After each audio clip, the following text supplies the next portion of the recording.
Now, on to accreditation itself. Okay, well, first of all, accreditation, of course, what is it? It's the quality assurance system that our higher education institutions work under. Now, we have several different types of accreditation, which I'll get into a little bit in a little bit of detail. Now, another important point to make at the very beginning is that when we talk about accreditation, we're not talking about individuals. We're not talking about accrediting people, of course. We're talking about accrediting entire education institutions or academic programs or departments within their institution. So it's not about the individual, it's not about the professor, it's not about the course of study necessarily, but we're talking about institutions when we speak of accreditation. Institutions are accredited. Now, we have basically regional and national accreditation associations, which do accredit entire institutions. We have programmatic accreditation, which accredits specific programs within a university, for example, a department or a degree. And then we also have accreditation of accreditation bodies, to add another layer on top of it. And this is run by two different organizations. One is the Council for Higher Education Accreditation, CHIA. You know, Americans love acronyms. We call it CHIA. And also the U.S. Department of Education. It does have a role, and I'll explain that. Also, to make this more confusing, CHIA is a not-for-profit, private, voluntary membership association of universities. So it's in the private sector, and it's a non-governmental organization. And it has its own rules and laws. Then we do have a governmental body involved. So I hope this is not too complex and overwhelming already.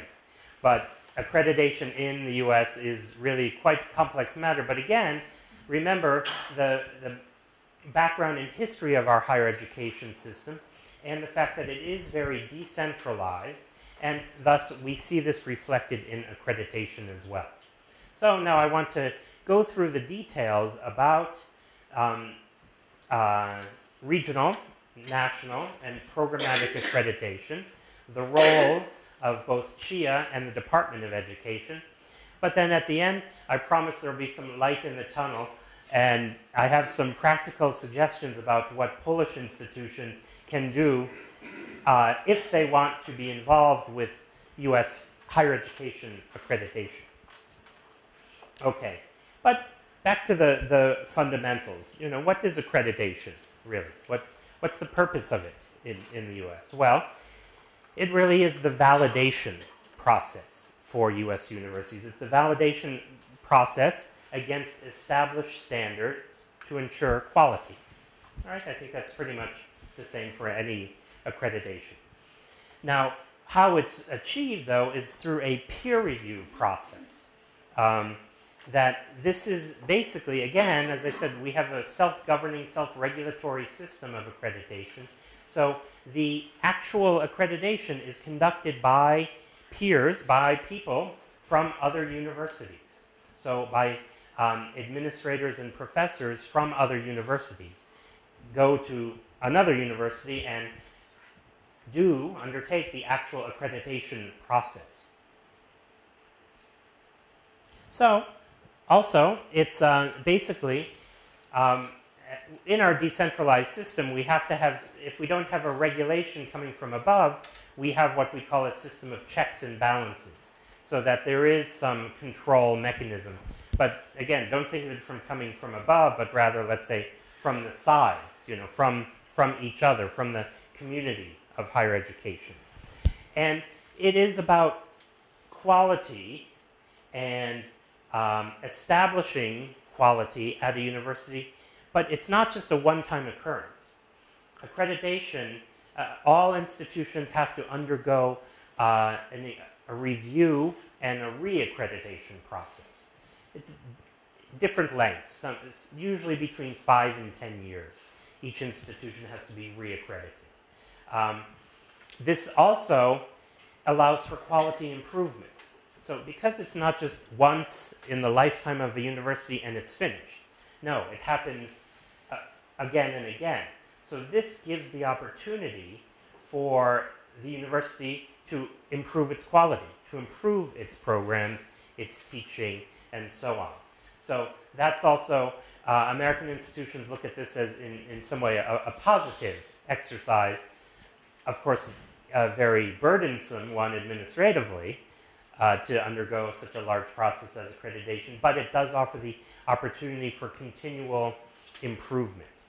And again, this is some of our American cultural values here. You can see that it's based on a philosophy or a paradigm of institutional responsibility for its own actions, institutional autonomy, that is, that a university has the relative freedom to design the programs it wants and to teach as it wants, and also academic freedom is a very important part of this as well. Academic freedom is very highly valued in the US and in American academic circles, so that is a very key part of this, that the accreditation system also reflects the fact that there is academic freedom and that, well, simply put, professors are not dictated what they must teach, that they have the ability to create their own courses and content and to deliver that as they want. Remember, we have no national curriculum. We have no national curriculum even at the primary and secondary level, and certainly not at the university level. Okay, and again, as I mentioned, it's a voluntary and self-review process, and it does happen both initially and then through a review process. Institutions need to review. Why is this important? Who cares about accreditation? Why does this matter? Well, of course, it verifies that an institution meets some kind of established standards. It's important to students because students should realize that they should attend an accredited university because it means that someone has done the quality control check on it, right? So this is very important for students because, well, there are some penalties to students who attend a non-accredited institution. If students don't know about that, first of all, is credit transfer. We have a high degree of mobility in higher education. Students will start in one university, they will transfer to another, they might move across the country, they might interrupt their studies due to work or family commitments. In fact, that's why the average age of students in undergraduate education is, I believe, 26 years old. So the kind of the model that we have in our minds of a student finishes high school, goes immediately to university at the age of 18, and goes 4 years in our system for a bachelor's, goes 4 years, finishes at 22, enters the work world. That model is actually the minority of students. Only about, I think, 30% of students follow that traditional model because, well, it's life. And life means that you have to make choices, and sometimes your choice has to be to go to work and interrupt your education and come back later, you see. So that's why credit transfer is extremely important. So if institutions are accredited, then they recognize each other's credits, that the work that the student has done, academic work, that the student has done at the one university will be recognized by the next university. That's very important in our system. Also, federal government funding. Since we do have a system of loans, private loans, but also federal government loans. That is, these are backed up by, supported by the US federal government, and the loans come with very low interest rates. So it's also meant to help poorer students whose families might not have access to money to pay for education. So our federal government loan system is quite important, and in order for students to receive these federal loans to study, the universities must be accredited. So that's obviously quite important for why accreditation is important. And then, as I said, it's basically it has stimulates a general increase of standards of education at institutions because, again, in our system, if you think that there are 4,700 accredited degree-granting institutions, competition is also a big part of American higher education. Universities competing among each other to attract students, attract good professors, attract research funding. So this self-regulatory system is also thought to increase or stimulate the quality which will lead to this. Okay. Right? The goals, pretty much the same as the purposes, to assure the quality, to encourage institutions that meet basic standards to do better. So that's another point I want to make about accreditation in the US, is that accreditation is, in some way, I don't want to say it this way because then it will sound like it's low quality, but accreditation is establishing the minimum standards. You know, a university must meet these minimum standards in order to be accredited. Of course, most universities do a lot more and a lot better than that. But this is what accreditation does. It establishes the basic standards that a university must minimally meet, and then it can do more and better after that. Okay, also the goals, as I mentioned before, about the importance of transfer of credits. That's the goal of accreditation, and also the receipt of public funds, and for students to receive government loans. Okay, now, let's see, I want to talk a little bit about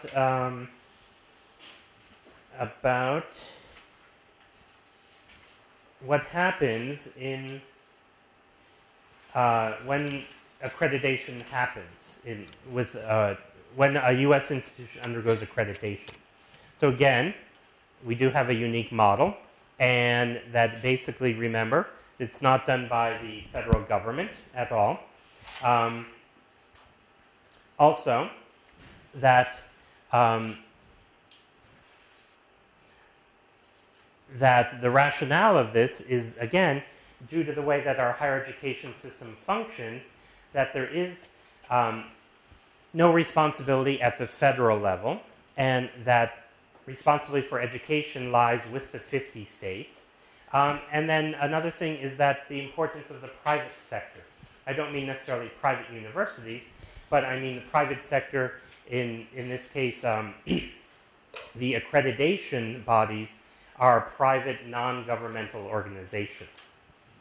And again, to talk a little bit about some of our cultural values which appear in this. That basically our cultural values that an individual and thus an institution should regulate or supervise himself, or the institution should supervise itself. Also that this is voluntary. It's not forced upon them by anyone. It's not required, but if it's not done, then the universities and the students will be at a disadvantage. But it is entirely voluntary. Also, note that our accreditation system has been going on, functioning this way for quite a long time. It's around 100 years old.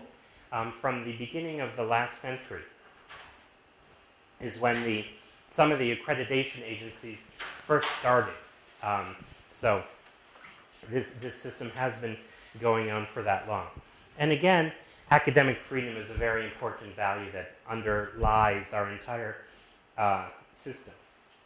So now, let's take a look at the process. How does accreditation work in general? What's the whole process?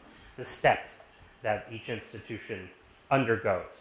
Well, so basically, the accreditation organization sets standards.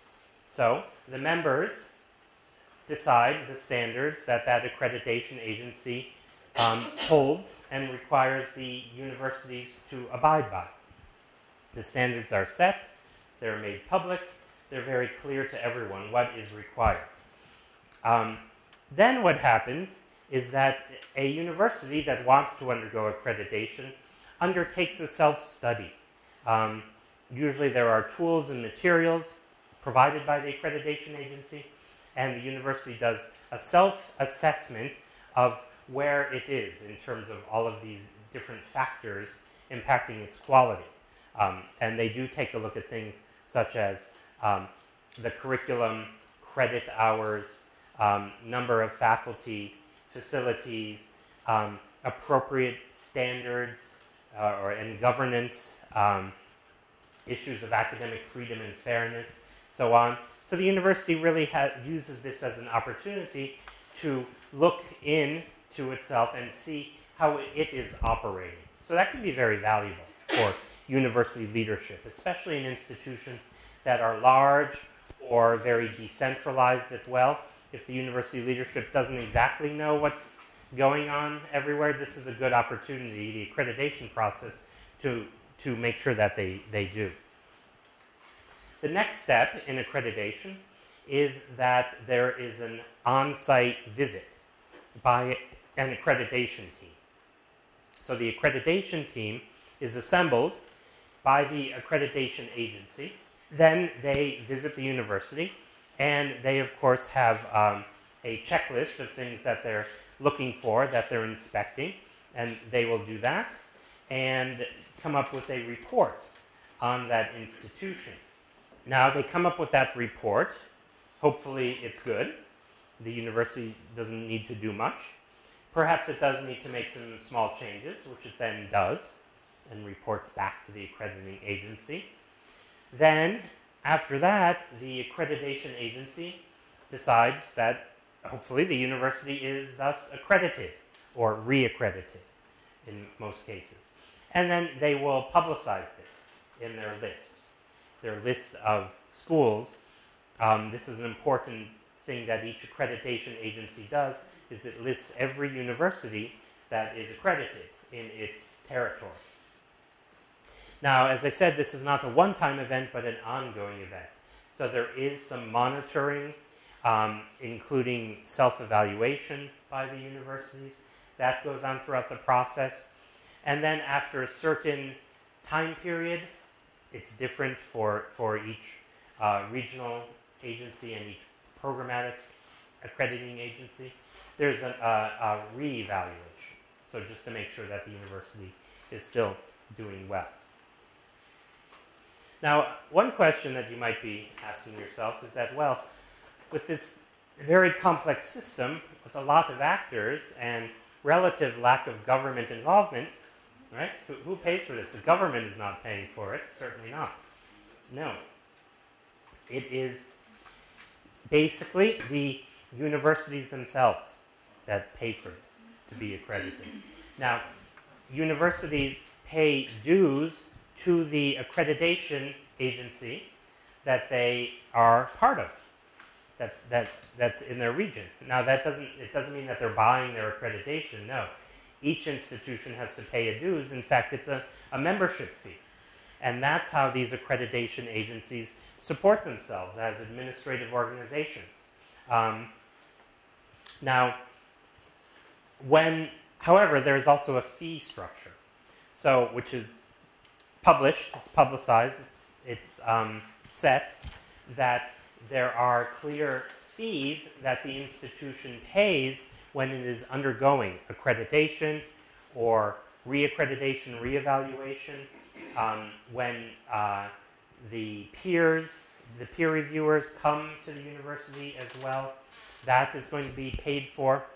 So that's how it's how accreditation is funded. Again, it's sort of this idea of self-sustaining method among the members being universities themselves. So that's how the whole system is funded. Now, I want to next tell you about these different types of accreditation that we have. And this is very important also to understand when you're dealing with an American university partner, for example, or if you're looking at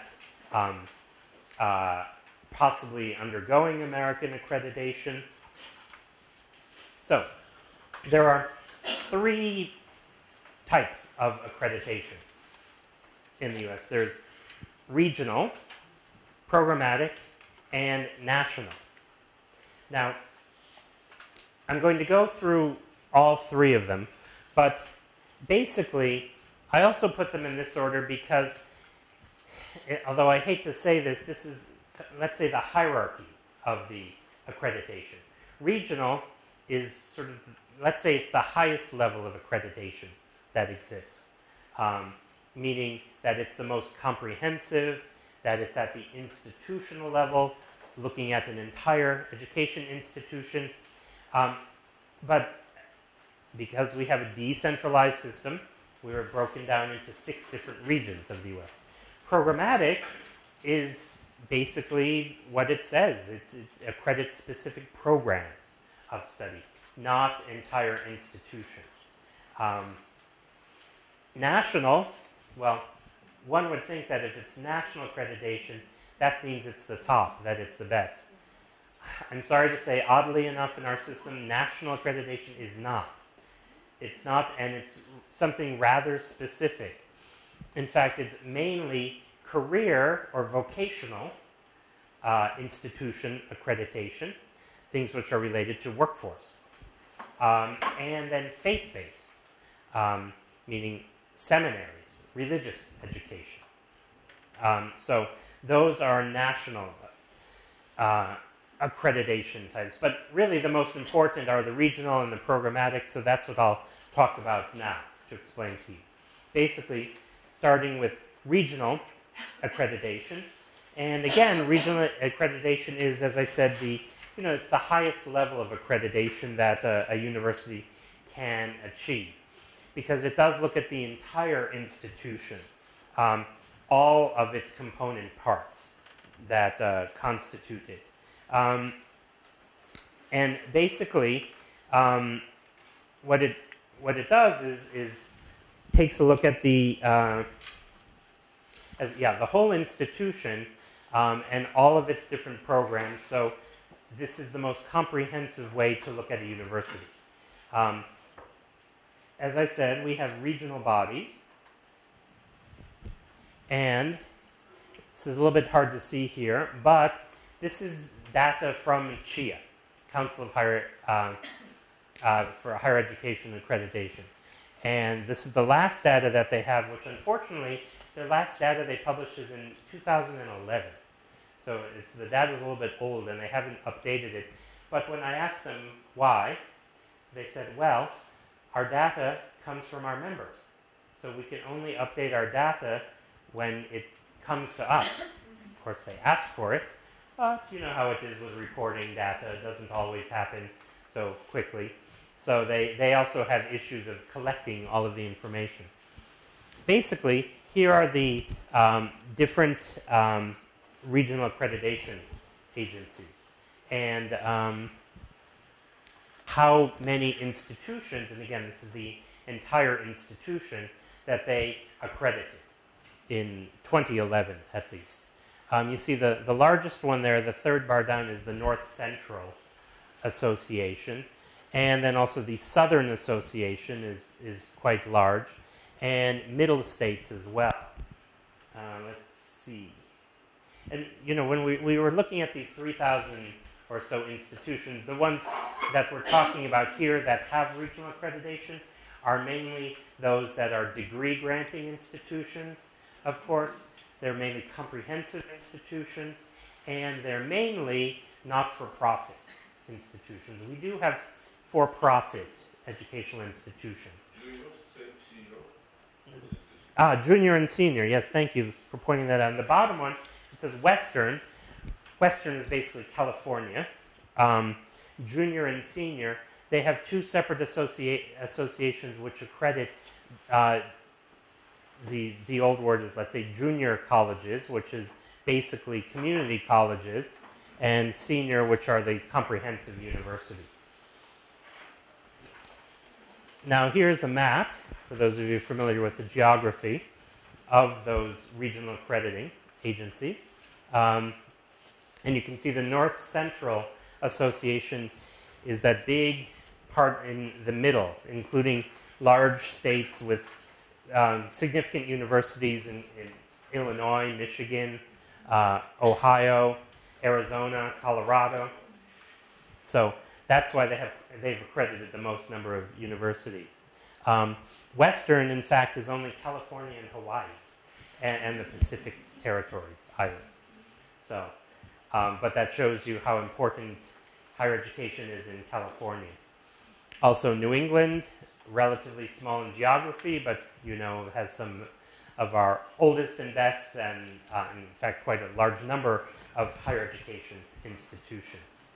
Middle states, that's another big one because it encompasses New York, Philadelphia, Washington, D.C.,